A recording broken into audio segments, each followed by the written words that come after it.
Hello friends, video শুরুতে আরও একবার জানাই তোমাদেরকে রথযাত্রার অনেক অনেক শুভেচ্ছা। তোমরা খুব ভালোভাবে রথযাত্রা কাটাও, আনন্দ করো।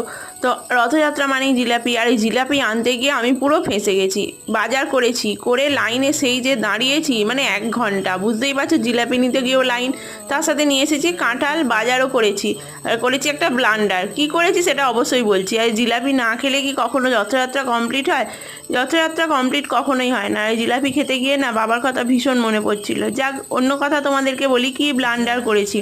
কাঁঠালটা নিয়ে এসেছি দেখে দেখে, মুখের কাজটা পচা, ব্যাস এবারেও আমি ঠকে গেলাম। আর রথযাত্রার সঙ্গে বৃষ্টি, এই কম্বিনেশনটা কখনো ফেল হয়? তাই এবছরেও ফেল হয়নি। আর আমাদের ঘরটা হয়ে উঠেছে পুরো প্যান্ডেল, বুঝতেই পারছো। এরকম পরিস্থিতি আশা করছি এই বর্ষায় সবার ঘরেই হয়। তো সমস্ত কাজ সেরে, রান্নাবান্না সেরে নিয়ে আর কি ফ্রেশ হয়ে নিলাম। আর পেয়ারাগুলো তার ফাঁকে একবার পেরে নিয়ে এসেছি গাছের, কত বড় দেখেছো। আর আজকে হয়েছে ভাতে ভাত, সেরকম কিচ্ছু করতে পারিনি গো।